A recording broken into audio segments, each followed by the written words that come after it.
Cuidar de uma criança autista significa também olhar para o ambiente em que ela vive. Então existem pequenas adaptações que podem transformar a rotina dentro de casa, trazendo bem-estar, autonomia e segurança para os nossos filhos.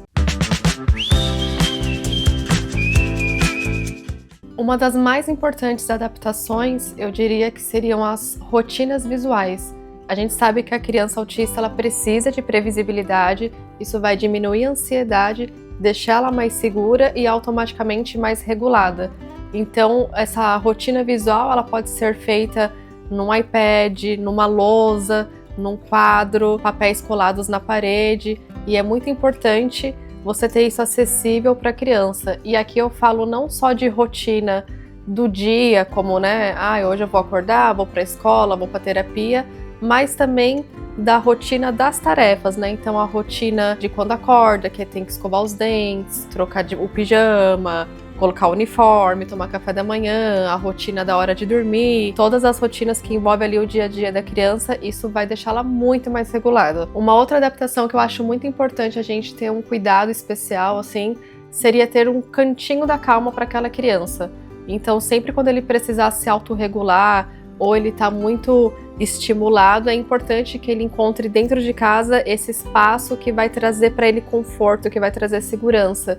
E aqui eu não estou falando de um quarto sensorial com muitas coisas que você vai gastar muito dinheiro. Claro, se você tiver condições, seriam os melhores dos mundos, Mas eu estou falando de coisas simples mesmo. Pode ser uma cabana num cantinho, pode ser um puff, pode ser uma balança, coisas que a sua criança gosta e que você sabe que aquilo traz conforto para ela. Então é muito importante a gente pensar nesse ambiente como um refúgio para ela poder se autorregular. Ela tem que ter esse refúgio. Outra adaptação muito importante e que às vezes passa despercebido é a organização da casa mesmo. Muito objeto, muita coisa bagunçada, muitas cores, às vezes é muita informação.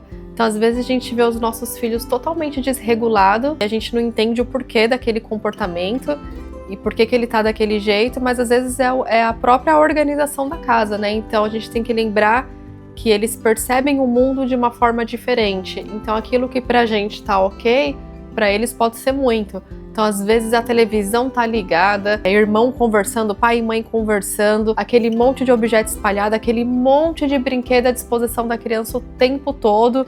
Então, querendo ou não, são muitas cores, muitas coisas, tudo isso é muita informação para eles. Então, a gente tem que ter um cuidado especial também com a organização, tentar deixar as coisas mais clean, não deixar todos os brinquedos expostos, de preferência guardar em caixas organizadoras, que não vai estar aquela coisa evidente, ainda mais brinquedo, que é bem colorido.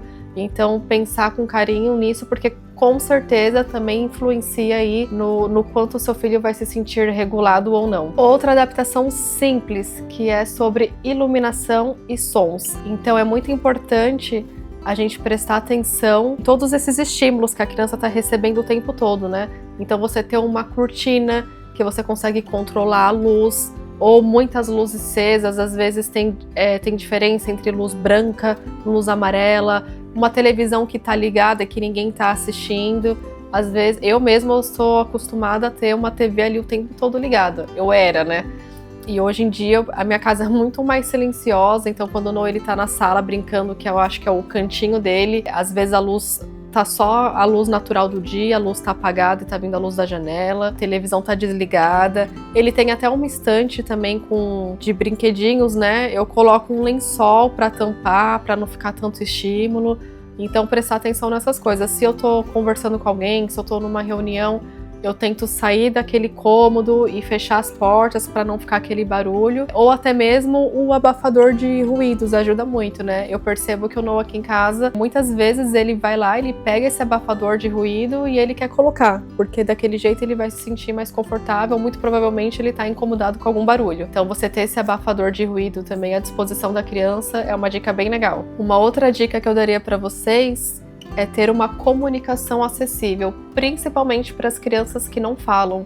Então é importante a casa falar a língua da criança. Um exemplo que eu tenho aqui em casa é você deixar eu deixo as coisas acessíveis para o Noah pegar. Então as comidas preferidas dele vai estar na parte de baixo do armário. Então mesmo que talvez ele não saiba me pedir com palavras, tô dando para ele autonomia, ele consegue ir lá, abrir, pegar e me mostrar. Então tem também todos os cartões visuais que dá para deixar para ajudar eles. Uma coisa muito interessante também que uma terapeuta me falou, o Noah às vezes ele quer sair para passear e ele se sente muito frustrado por talvez não saber comunicar isso pra gente. Então uma dica legal é você deixar uma chave velha que você não usa, ou até mesmo uma chave de brinquedo ali acessível para a criança. Então, muito provavelmente essa criança ela vai fazer essa associação e toda vez que ela quiser sair, ela vai pegar essa chave e vai trazer para você. Então você já vai entender que ela tá pedindo para sair de casa, ela quer passear. Então é muito importante a gente oferecer esse suporte para as nossas crianças, né? Pode ser com cartões visuais, pode ser comunicação alternativa com iPad e até mesmo a estrutura da casa, né? Deixar as coisas ali ao alcance deles, para que eles possam de alguma maneira comunicar pra gente aquilo que eles querem.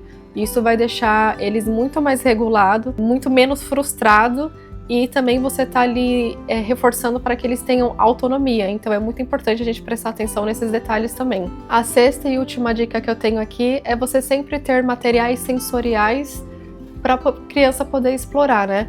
Então a gente sabe que é muito comum em autismo também essas crianças terem várias questões sensoriais, e aqui em casa eu falo que já aconteceu de ter materiais, por exemplo, massinha, slime, que são coisas que o Noah não se importou, ele não demonstrou nenhum interesse, mas eu não joguei fora, não doei, eu deixei aqui em casa e em algum momento surgiu o interesse e ele resolveu brincar.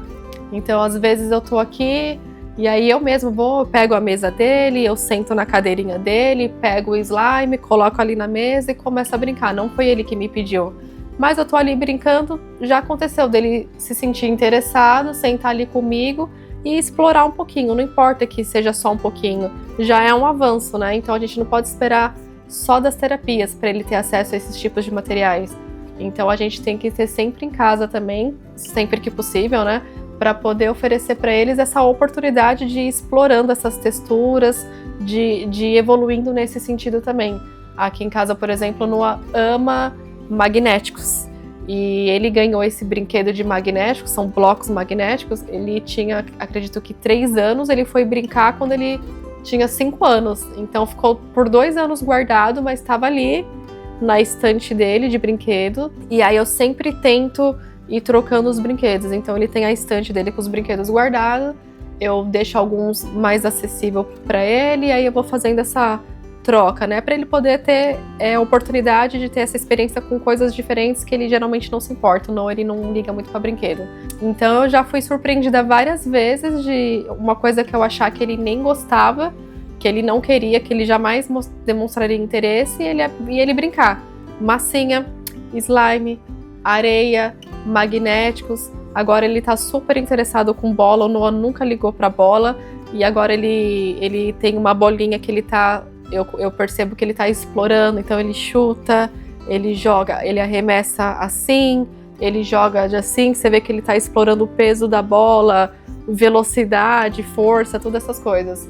Então é importante sempre deixar disponível, você ter esse material em casa para a gente poder sempre oferecer para as nossas crianças. Então percebam aqui que todas as dicas que eu dei são coisas simples, não é nada que seja muito caro, não é nada que você tem que fazer uma reforma na casa, mas são pequenas adaptações super simples, mas que com certeza vai transformar aí a rotina na sua casa e vai ajudar o seu filho tanto a se manter regulado, ele vai se sentir acolhido, como também você está ajudando ali no desenvolvimento dele, para que ele possa cada vez mais ter mais autonomia e explorar ali tudo que ele tem direito. Então é isso, esse foi o vídeo de hoje, eu espero que tenha feito algum sentido para vocês. Se você gostou, deixa o seu like, se inscreva no canal e deixa aqui nos comentários algo que o seu filho gosta muito, porque às vezes a gente vai tendo ideias, né, vendo os comentários de coisas que, legal, talvez isso meu filho possa se interessar também.